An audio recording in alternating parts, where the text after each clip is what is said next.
Gold, trusted gold buyers. మీరు తాకట్టు పెట్టిన బంగారాన్ని విడిపించి ఈ రోజు ఉన్న మార్కెట్ ధరకు కొనబడను. ఎన్ని రోజులు ఉన్నావు నార్మల్గా అఘోరితో? అఘోరితో ఎన్ని రోజులంటే ఒక 2 months అనుకుంటా జర్నీ. 2 months journey. ఎటు తిరిగే వాళ్ళు నార్మల్? నాకు డౌట్ ఎటైతే అంటే టెంపుల్స్కే తిరిగిపోయేవాడు. టెంపుల్స్ తీసుకెళ్ళి దర్శనం చేసుకోవడం, పడుకోవాలి అనుకుంటే పెట్రోల్ బంక్ దగ్గర నైట్ ఆపేసి పడుకోవడం. ఫుడ్ అంటారా, భక్తులు ఉంటారు కదా, ఇప్పుడు అంత ఫేమ్ అయిన అతనికి ఆ కారు చూసే, ఆ స్టిక్కరింగ్ అయిన చూసే వచ్చేస్తారు. వచ్చి 500 కానీ 1000 రూపాయలు కానీ, లేదా పెట్రోల్ ఫుల్ ట్యాంక్ చేయించడం, భోజనం వండి తీసుకురావడం, తనకి బట్టలు పెట్టడం, ఇవన్నీ జరిగినాయి అనమాట. అలా చూసుకుంటే రోడ్డు మీద వెళ్ళే వాళ్ళందరూ ఒక 10 ఇచ్చినా కానీ, ఒక 100 మంది 10 ఇచ్చారనుకోండి, ఎంత అవుతుంది? 10,000 1000 రూపాయలు ఎంత అవుతుంది? రోజుకి ఒక 25-30 సంపాదిస్తాడు అనుకోండి. అలాగా రోజుకి 25-30 పెట్రోల్ ఫ్రీయే, డబ్బులు ఫ్రీయే, తిండి ఫ్రీయే. ఇంకేముంది, ఏసీ ఆన్ చేసుకుని చల్లగా కూర్చుని తోలడం. రోజుకి 25,000-30,000 పడిపోయి నేనే పక్కన కూర్చున్నా కదా, లెక్కెట్టేదానంటే ఒక్కసారి అనుకుంటే కౌంట్ చేసా మనీ మొత్తం. అంటే ఓన్లీ గుడ్లకి వెళ్ళడం, పెట్రోల్ బంక్ పడుకోవడం అంతే. అంతే, ఇంక ఇల్లు సపరేట్ ఏమి ఉండేవి కావు. ఈ 2 months లో నువ్వు లేవు. మరి అప్పుడు ఎప్పుడు క్వశ్చన్ చేయలేదా, నువ్వు అడగలేదా? అంటే ఆశ్రమం పెడదాము అని చెప్పని ఇంకేదో చెప్పుకుంటూ ఇంకా తెలిసిందే కదా, ఒక నమ్మి వెళ్ళడం, మా ట్రాన్స్ లో ఉన్నాము అంటే అతను చెప్పింది దైవం లాగా ఇంకా పూజిస్తూ ఉంటాం అనమాట. నేను ఒకటి చూసా, మధ్యలో నువ్వు వచ్చేసావు. ఈ 2 months గ్యాప్ లోనే ఒక 3 weeks అనే వాళ్ళు మీ వాళ్ళు తీసుకొని రావడం జరిగింది కదా. వచ్చేసిన దాన్ని ఎందుకు మళ్ళీ పారిపోయి వెళ్ళిపోయావా నువ్వు? పారిపోయి అనుకోండి, అలాగే నా సొంతగా ఏం కాదు అది కూడా. కొంతమంది మధ్యలో వ్యక్తులు ఉన్నారులే, పేర్లు ఎందుకులే గాని, చెత్త అని చెప్పుకోవచ్చు. అమ్మాయిలే, అబ్బాయిలు కూడా ఉన్నారు. మా అన్నని చంపమని చెప్పి 3.5 లక్షల డబ్బులు కూడా తీసుకున్నారు, చంపుతా అని చెప్పని. ఈ విషయాన్ని నాకు అతని దగ్గర ఉన్నప్పుడు తెలీదు, బయటకు వచ్చినాకే తెలిసినాయి ఇవన్నీ. మా అన్నని చంపడానికి 3.5 లక్షలు, ఆ డబ్బులు ఇచ్చేటప్పుడు కూడా నేను పక్కనే ఉన్నా. కాకపోతే వీళ్ళని చంపడానికి అని నాకు తెలీదు, ఏదో విషయంలో ఇస్తున్నాడు అనుకున్నా. అది చంపడానికి డబ్బులు ఇచ్చాడు, అంత అయిపోయింది. ఇంకా సెకండ్ టైం వెళ్ళడానికి రీజన్ ఏంటంటే, కొంతమంది ఉన్నారు వాళ్ళు ఫోన్లు, నేను నార్మల్ గానే కంట్రోల్ ఉండిపోయా. మా అన్న మా అమ్మ చెప్పింది విన్నాను మంచిగా. ఇంకా ఓకే, మా నాన్న కూడా చూసి చాలా రోజులు అవుతుంది కదా, మా నాన్న చూసుకుంటూ ఉండొచ్చు అని అనుకున్నా. వాళ్ళు ఏంటంటే మధ్యలో ఎంటర్ అయ్యి ఫోన్లు మాట్లాడిచ్చి మళ్ళీ యాస్టీస్ రిపీట్ చేశారనమాట దాన్ని.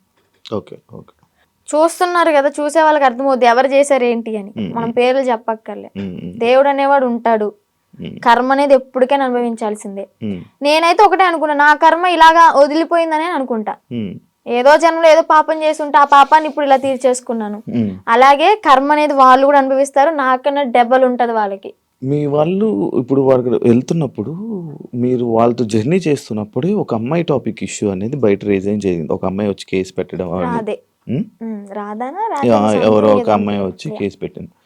దాన్ని నీ దగ్గర ఎలా మ్యానిపులేట్ చేశారు? నువ్వు అడగలేదా, క్వశ్చన్ చేయలేదా? ఎలా అంటే తన దగ్గర వాయిస్ రికార్డ్స్ ఉన్నాయి. అంటే తను పెట్టింది ఏవైతే మీడియాలోకి వచ్చినాయో అవి కాకుండా నాకు సపరేట్ వినిపించాయి అనమాట. అంటే తను డిలీట్ చేసుకోవచ్చు, పాస్ట్ మొత్తం మంచిగా ఉన్నాయి ఉంచుకోవచ్చు. నాకైతే అలా వినిపించి, ఇది అంత ఫేక్, తను అబద్ధాలు ఆడుతుంది, తను నా దగ్గర డబ్బులు నొక్కేసి ఆశ్రమం పెట్టుకుని నాతో వచ్చిన డబ్బులతో ఎంజాయ్ చేయాలనుకుంది, ఎంత ఫేక్ అది ఇది అని చెప్పాను అనమాట. అప్పటికి నేను నమ్మలే. కానీ ఏంటంటే ఇక్కడ మాటలు ఏం చెప్పాడు అంటే, తను వాళ్ళ మామయ్య నా దగ్గరకు వచ్చి, తనకి పెళ్ళయింది ఆల్రెడీ, పిల్లలు కూడా ఎవరో ఉన్నారు సంథింగ్, ఆమె నన్ను కోరుకుంటుంది అందుకే అలా మాట్లాడుతుంది అని టాపిక్ డైవర్ట్ చేశాడు.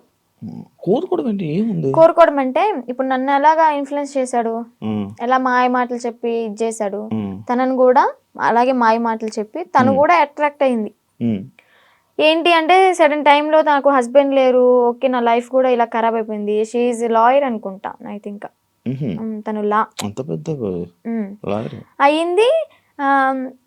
ఓకే, ఇంకా నేను ఇతనితో ఉంటే నా లైఫ్ బాగుంటదేమో, అంటే ఫిజికల్ బాండింగ్ లేకపోయినా కానీ హ్యాపీగా ఉంటాను కదా, నాకంటే ఒక తోడు ఉంటారు కదా అంటే వీడేం మాటలు చెప్పాడో ఆమె అంత అట్రాక్టివ్ అయిపోయింది. మరి అలాగనుకుని ఓకే ఇతనితో జర్నీ కంటిన్యూ చేద్దాం అనుకునే టైంలో నేను ఎంటర్ అయ్యానంట.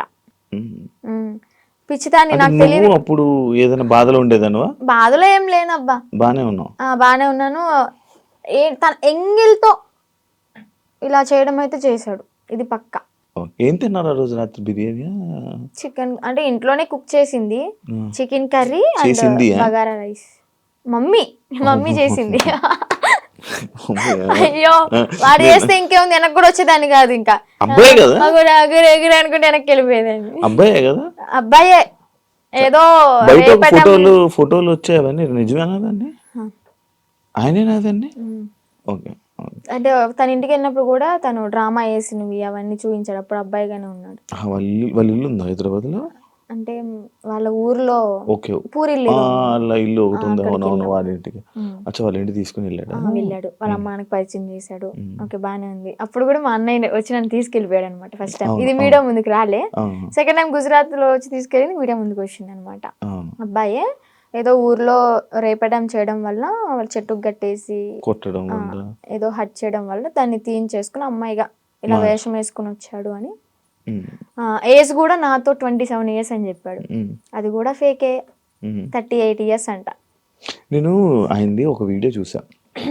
నువ్వు వచ్చి మీడియం ముందుకు వచ్చి బాగానే మాట్లాడుతున్నావు వర్షిని. ఆయన ఏం చేస్తాడని భయం లేదా? నాకెందుకు భయం? తూ తాత అన్నానికి ఒక మంత్రం రాదా యాదవ్కి? కాళ్ళబైరి వస్తుకుని నేనే మంచిగా చదువుకుంటా, పూజలు చేసుకుంటూ లలిత సహస్రనామం చదువుకుంటా. ఒక కాళ్ళబైరి వస్తుకుని రాదు, ఇంకా బూతులు వస్తుంది నాకు, వద్దు. ఇంకా నన్ను ఏం చేస్తాడు? సరైన మంత్రం రాదు, వచ్చినా గానీ నన్ను ఏవో ఇంటికి కూడా వేయలేడు. మొన్న మీడియా ముందుకు వచ్చి చెప్పాడు అనమాట, ఇలా ఆమె ఎవరు, ఆమె నాకెందుకు ఫోన్ చేస్తే, ఒకవేళ నాకు కానీ ఫోన్ చేస్తే అయిపోతుంది. అదే మరి, అంత దమ్ము ధైర్యం లేకే నాకు తెలీదు, ఇంకా సంబంధం లేదు. పోలీసులు బాగా కోటింగ్ ఇచ్చారు కదా మనోడికి, ఆ భయం అనేది ఉంటదమ్మా. మరి పరిచిని పేరంటే గసగస వణికిపోతూ ఉంటాడు నాకు తెలిసి ఇప్పటికి. దాని తర్వాత ఇప్పుడు మళ్ళీ కాంటాక్ట్ లో రావడం ఏం ప్రయత్నించలేదు అంటే? వచ్చేసి నా 2 months తర్వాత మళ్ళీ ఎప్పుడు కాంటాక్ట్ రావడానికి ఏం లేదు. ఓకే. కానీ మళ్ళీ అంటే ఎందుకన్నానంటే, ఇదే జరిగిన తర్వాత సిచ్యువేషన్లో మళ్ళీ ఈయన వచ్చి చెప్పాడు, అదంతా ఏం లేదు, మళ్ళీ మేము కలిసిపోతామని చెప్పాడు. అంటే ఎవరిని తీసుకుని వచ్చేసిన తర్వాత ఎవరి ఇంటికి వాళ్ళని పంపించేశాక అప్పుడు అన్న మాట్లాడలేదు. లైక్ అంతే, మళ్ళీ ఏం కాంటాక్ట్ అవ్వడానికి ప్రయత్నించలేదా? ఇవేం చేయలేదా? లేదు. ఓకే. అసలు నాకు ఇప్పటికీ ఫోన్ లేదు. మీకు చెప్పాలంటే ఇంటికి వెళ్ళినాక ఒక 1 month వాడాను, అది కూడా కొంచెం పాడైపోయింది, రిపేర్ వచ్చి. ఇంకా న్యూ మొబైల్ తీసుకోవాలి. ప్రెసెంట్ అయితే అన్నయ్య మొబైల్ అయినా అన్ని యూస్ చేసుకుంటున్నా, ఇన్స్టాగ్రామ్ అవన్నీ లాగిన్ అయ్యి రీల్స్ అవన్నీ పోస్ట్ చేసుకుంటున్నా. నీకంటే సెపరేట్ ఫోన్ లేదు? నెంబర్ అయితే ఉంది, ఫోన్ అయితే లేదు. నెంబర్ ఉంది, ఇన్స్టాగ్రామ్ మెమొరీ ఉంది, కానీ బాడీ లేదు వేయడానికి. ఎందుకు వాడట్లే మరి ఫోన్? తీసుకోవాలి. ఆడి దగ్గర నుంచి ఏదో కోట్లు తెచ్చా ఏంటి. నా లైవ్ లో కూడా కొంతమంది అంటారు, నేను రోజు 1 hour లైవ్ పెడతాను నా బిజినెస్ గురించి మార్కెట్ లో తీసుకెళ్ళడానికి. ఏమని అంటారంటే, అగోరి దగ్గర ఇంత తీసుకున్నావంట, నీ బ్యాంక్ లో 30 కోట్లు ఉన్నాయంట. అసలు చెప్పిన ప్రతి నా కొడుకు వాడి దగ్గర ఏమన్నా ప్రూఫ్ ఉంటే తీసుకుని మా ఊరికే డైరెక్ట్, లేదా హైదరాబాద్ పిఎస్ ఏ పిఎస్ అయినా గానీ ప్రూఫ్ తీసుకుని రమ్మండి. నేను వాడు ఫోన్ చేసిన గంటలో నాకు ఎలాగో 6 hours పడుతుంది విజయవాడ నుంచి హైదరాబాద్ రావడానికి. ఆ 6 hours నీ కళ్ళ ముందు ఉంటా, నీ దగ్గర ఏం ప్రూఫ్ ఉందో చూపించు, నా దగ్గర ఉన్న ప్రూఫ్ చూపిస్తా, నా బ్యాంక్ స్టేట్మెంట్ తీసుకొస్తా, బ్యాంక్ బుక్ తీసుకొస్తా, అవసరమైతే తీసుకెళ్తా కూడా. నేనే నా బంగారాన్ని తాకట్టు పెట్టుకుని వచ్చిన డబ్బులతో బిజినెస్ చేసుకుంటున్నా. లైఫ్ అనేది హ్యాపీగా లీడ్ చేస్తున్నా అనమాట ఇప్పుడు అమ్మ నాన్నతో. డబ్బులు ఇవ్వలేదా నీకు? నాకెందుకు ఇస్తా డబ్బులు? నా ఐఫోనే అమ్ముకుని అడిగి పెట్టా తినడానికి లేక. మరి ఈయనకు వస్తున్న 25,000 రోజుకి అవన్నీ ఇంక ఇంటికే వెళ్తాయి, ఇంటికి పంపించేసుకుంటాడు డైరెక్ట్. ఇవి నీవేమో నీ డబ్బులేమో ఖర్చు పెట్టేశాడు. అంటే పూర్తిగా ఇంకా ఈ సిచ్యువేషన్ జరిగింది, పోలీసులు ఎత్తుతున్నారు అన్న టైంలో ఒక 20 days వరకు బయటకు కూడా రాలే. ఇంకా ఫోను ఏదన్నా ఉంటే అమ్మేసుకుని ఇలాగ ఉన్న డబ్బులతో అక్కడికక్కడ జర్నీ చేస్తూ తింటూ అలాగా చేసామన్నమాట. And for more videos, please subscribe to iDream. Please subscribe to iDream. Please subscribe iDream. And please subscribe to iDream. For more videos, subscribe to iDream. please like, share and subscribe to the channel. Congratulations, iDream. Subscribe to iDream. Subscribe to iDream. So subscribe to iDream Media. iDream ki iDream team andarki huge congratulations. Please subscribe iDream Media. Please subscribe to iDream. Subscribe iDream. Please subscribe to iDream. iDream అంటే నా కళల channel subscribe చేసుకున్న నోరు తిరుగుతలేదు, మీరైతే గంట గుర్తు కొట్టండి. For more such videos, please subscribe to iDream.